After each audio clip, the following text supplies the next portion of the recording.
The heavy doors of the courtroom creaked as they slowly swung open, signaling the arrival of the accused.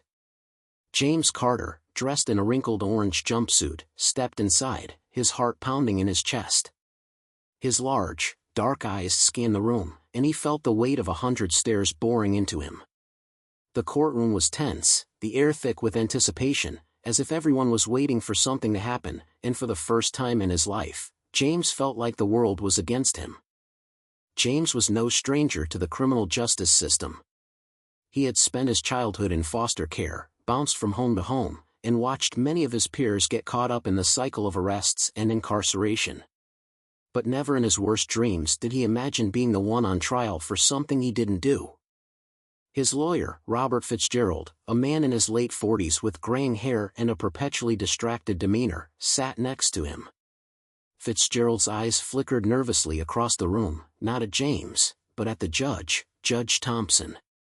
Judge Thompson was an older man with sharp, calculating eyes, who had earned a reputation for being tough on crime. His gray hair and deeply creased face spoke of a long career spent meting out justice. But there was something cold about his presence, something that suggested he saw people like James as little more than problems to be solved. James had heard rumors about Thompson's biases, rumors that suggested he favored the wealthy and powerful, and had a history of imposing harsher sentences on people of color. As James stood in the defendant's box, his palms clammy and his breath shallow, he couldn't shake the feeling that he was being judged before the trial had even begun. The jury, 7 white men and 5 women, most of whom had likely never interacted with a black man outside of the courtroom, stared back at him with faces that were hard to read. It was as if they had already made up their minds about him, and nothing he said or did could change that. "Mr. Carter," Judge Thompson's voice cut through the air, sharp and commanding. "You stand accused of armed robbery, a crime that carries a lengthy sentence. Are you guilty or not guilty?" James swallowed hard, the words sticking in his throat. He had been accused of robbing a local convenience store, something he knew he hadn't done. He'd been at home that night, sitting on the couch with his sister, watching an old action movie. But none of that mattered. The witnesses had picked his face out of a lineup, and the flimsy surveillance footage seemed to show someone who looked just like him. "I'm not guilty, Your Honor," James said, his voice trembling but firm. His lawyer, Fitzgerald, stood and spoke up quickly, trying to diffuse the tension. "We request that the evidence be reconsidered, Your Honor. There is no physical evidence linking Mr. Carter to the crime, and his alibi is solid. He couldn't have been at the scene of the robbery." But Judge Thompson wasn't listening. His eyes narrowed, his expression unreadable. He banged his gavel, signaling that the trial was moving forward. The prosecutor, a woman named Carol Evans, stood and began to outline the case against James. She spoke with confidence, her voice smooth and practiced, as though she had delivered this speech 100 times before. "Ladies and gentlemen of the jury," she began, "the defendant, Mr. Carter, was identified by multiple witnesses who saw him leaving the scene of the crime. Additionally, surveillance footage clearly shows a figure matching his description entering the store shortly before the robbery took place. We have no reason to believe that Mr. Carter is anything but guilty of this crime." James felt his stomach churn. The evidence against him was flimsy at best. There was no clear shot of his face in the footage, just a blurry figure who could have been anyone. But the jury didn't seem to care. They were looking at him, judging him based on nothing more than the color of his skin and the story they had been told. Fitzgerald tried to defend him, speaking about the flaws in the evidence and the contradictions in the witness testimonies. But it felt like he was speaking into a void. The jury's eyes were blank, their minds already made up. They didn't care about the truth. They cared about the story they had been fed.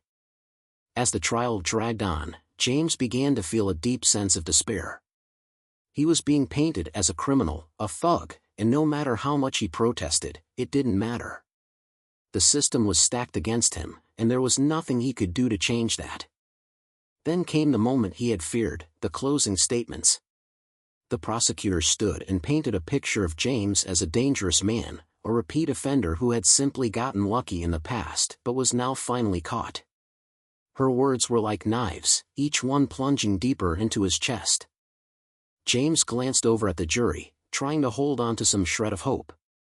But when he looked at their faces, he saw only judgment. It didn't matter that he was innocent. It didn't matter that he had done nothing wrong. What mattered was the image they had built in their minds, the image of a guilty man. Judge Thompson nodded, his face an impassive mask. "The jury will now deliberate," he said.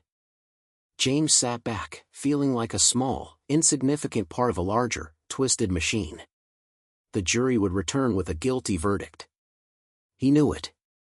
And when they did, he would be sent to prison for a crime he didn't commit. As the jury left the room to deliberate, James sat in silence. His mind raced. His life was about to change in ways he couldn't even imagine. He wasn't sure if he was prepared for what was coming, but he knew one thing for sure: he had to fight. He couldn't let them take away his future. Not without a fight. And so, with every ounce of strength he had left, James Carter prepared himself for the battle that was about to unfold. The courtroom buzzed with an uncomfortable stillness as the jury returned, their footsteps echoing in the tense silence. James could feel the sweat on the back of his neck, the weight of uncertainty pressing down on him like a heavy blanket. His palms were clammy, and his heart raced in his chest as he turned toward the door, watching for the jury to file in. Judge Thompson sat at his bench, the gavel in his hand, his expression cold and unreadable. He had presided over countless trials, but this one felt different. The air was thick with anticipation, and every pair of eyes in the room was trained on the jury, waiting for them to deliver their verdict. The foreman of the jury stood up, his face stiff with the seriousness of the moment. He cleared his throat, glancing nervously around the room before finally addressing the judge. "We, the jury, find the defendant, James Carter, guilty of armed robbery." The words hit James like a physical blow. His world seemed to tilt and spin, the weight of the verdict crashing down on him in an instant. It was like everything around him had suddenly gone silent, the world freezing for just a moment as the truth sank in. Guilty.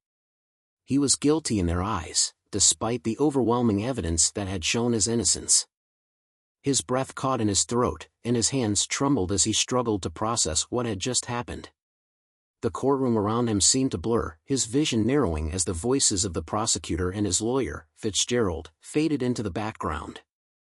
His entire life flashed before his eyes, his childhood, his family, his dreams, and for the first time, James realized how fragile it all was. Judge Thompson's voice broke through his thoughts, cold and distant. "James Carter, you have been found guilty of armed robbery. I hereby sentence you to 25 years in prison, with no possibility of parole." The words stung like a slap to the face. The judge's voice rang out, sharp and final, as if the decision had already been made long before the trial had even begun. James's knees buckled beneath him, and for a moment, he couldn't bring himself to look at anyone. He wanted to scream, to fight back, but there was nothing he could do. The system had failed him, and there was no turning back. His lawyer, Fitzgerald, tried to speak up, asking the judge to reconsider, to give James a fair chance at justice. But Judge Thompson simply waved him off, as though his words were of no consequence. The courtroom was already moving on, the decision made, and James was nothing more than a pawn in a game he had never asked to play. As the bailiff moved to escort him out of the courtroom, James's mind raced. How could this be happening? He had done nothing wrong. He had tried to prove his innocence. But in the end, none of that mattered. He was just another black man in a system that had already decided his fate. As he was led out of the courtroom in handcuffs, James couldn't help but feel a sense of betrayal. The world he had once believed in, a world where truth and fairness would prevail, had crumbled before his eyes. He was being sent away for a crime he didn't commit, and there was nothing he could do to stop it. But even in the face of this crushing injustice, something inside of James refused to break. He wasn't going to give up. He wasn't going to let the world define him by a system that had already failed him. He would fight. He would find a way to prove his innocence, no matter the cost. And as the courtroom doors closed behind him, James Carter knew that his journey was far from over. What came next would determine not only his future, but the very heart of the system that had condemned him.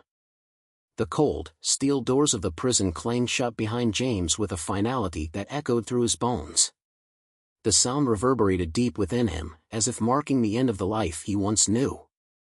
The fluorescent lights flickered overhead as he was led down a long, sterile hallway, his footsteps the only sound accompanying the clanging of his shackled feet. He tried not to let the fear consume him, but it was hard. The walls of the prison felt suffocating, a constant reminder that his life had been turned upside down by a decision that felt more like a nightmare than a reality. The guards didn't speak to him, their faces stoic and indifferent. James had been told to keep his head down, follow the rules, and survive. Survive, in a place where everyone was considered guilty until proven innocent, a twisted irony in his mind, given he had never committed the crime he was accused of. As he was led to his cell, he caught a glimpse of the other prisoners. They looked at him with curiosity, some with pity, others with suspicion. James could feel their eyes on him, the weight of their judgment heavy on his shoulders. He had become just another face in the crowd, another statistic in a broken system. And yet, deep inside, there was still a fire burning. A glimmer of hope that refused to go out. Days turned into weeks, and James began to settle into the rhythm of prison life. It was a harsh existence, filled with long hours of silence and routine.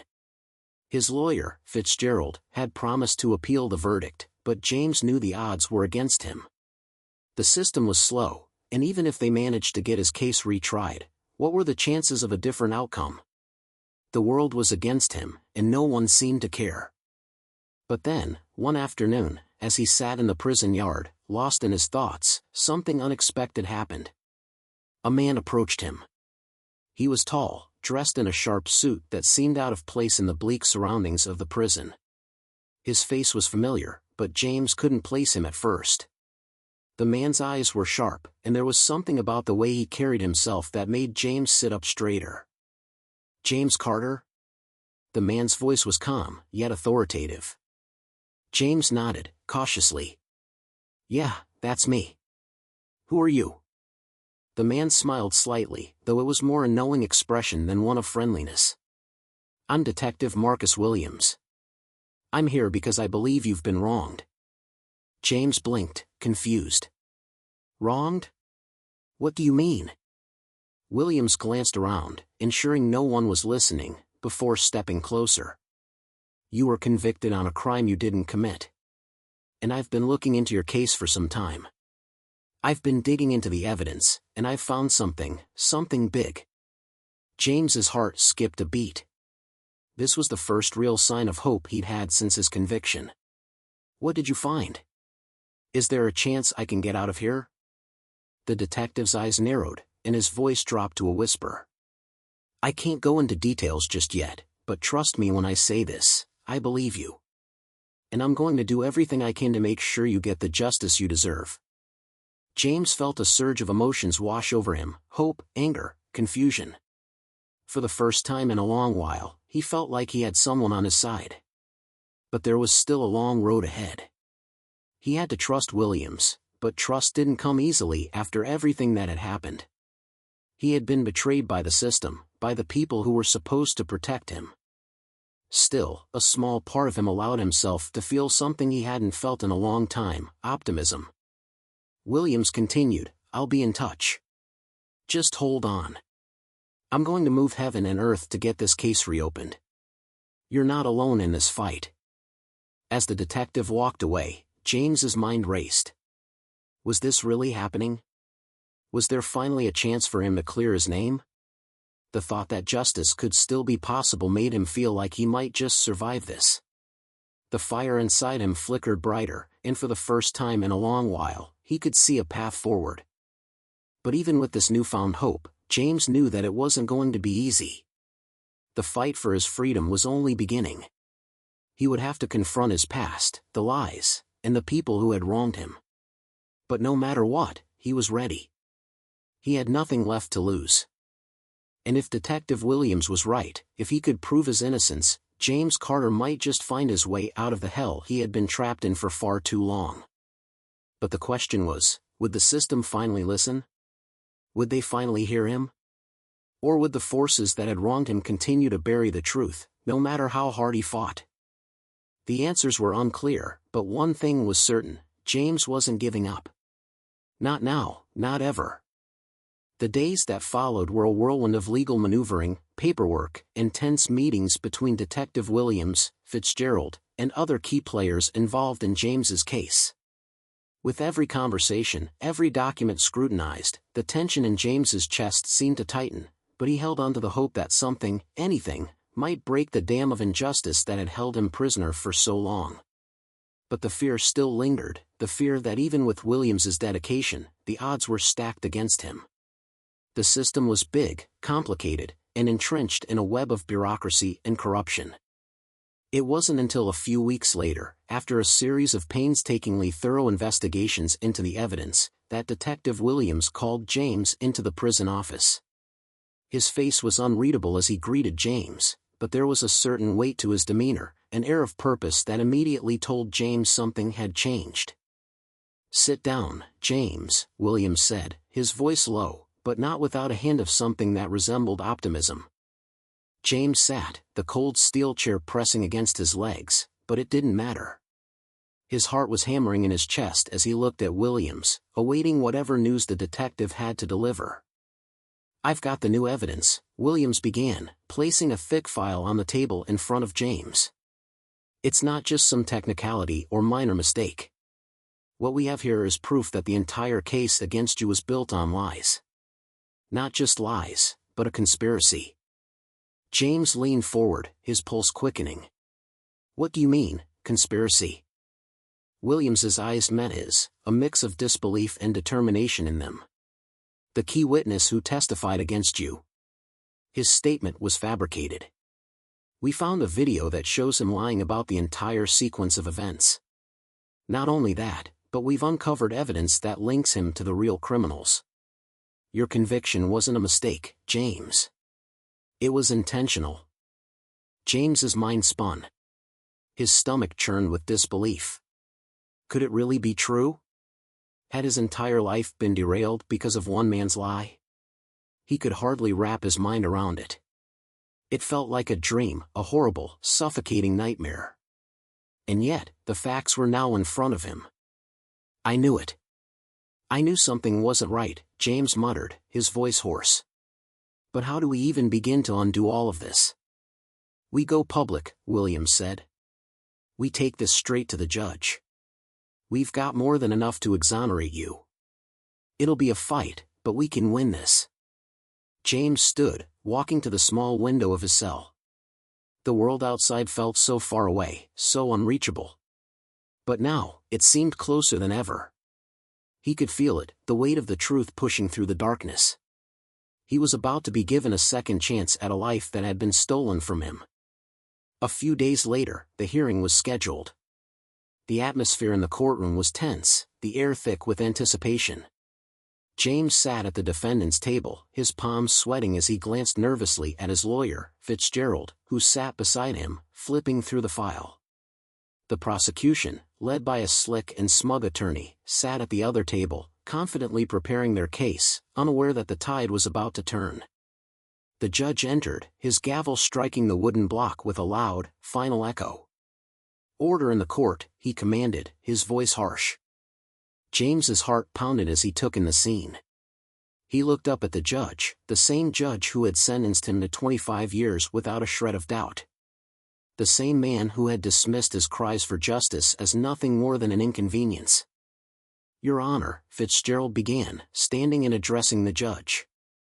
"I stand before you today to present new, irrefutable evidence that proves my client, Mr. James Carter, was wrongly convicted." The witness against him. The prosecutor interrupted, his voice dripping with skepticism. "Objection, Your Honor. This is just another attempt to delay the inevitable. The case has already been tried, and the verdict is final." But Williams was ready. He stood, his voice calm but commanding. "With all due respect, Your Honor, the evidence we are presenting is not a mere technicality. It is the truth, and it will change everything." He slid the new evidence, videos, statements, and detailed investigations across the table for the judge to examine. The courtroom fell silent as the judge flipped through the materials, his face growing more serious with each page. "Your Honor, this is a travesty," Fitzgerald continued. "My client's conviction was based on lies, and those lies are now exposed. This entire case needs to be overturned." The judge hesitated, flipping through the final page of the evidence. The courtroom was still as the judge slowly removed his glasses and placed them on the table. He looked at James, then at the prosecutor, and then back at James again. "I've reviewed the evidence thoroughly," the judge said slowly, his voice cutting through the tension like a knife. "And I have no choice but to grant the motion for a new trial. This conviction is vacated, and Mr. James Carter is hereby exonerated of all charges." James's breath caught in his throat. He couldn't believe it. After all this time, after everything he'd been through, the truth was finally out. But the final blow came when the judge, his voice firm, turned to the prosecutor. "You failed to do your job.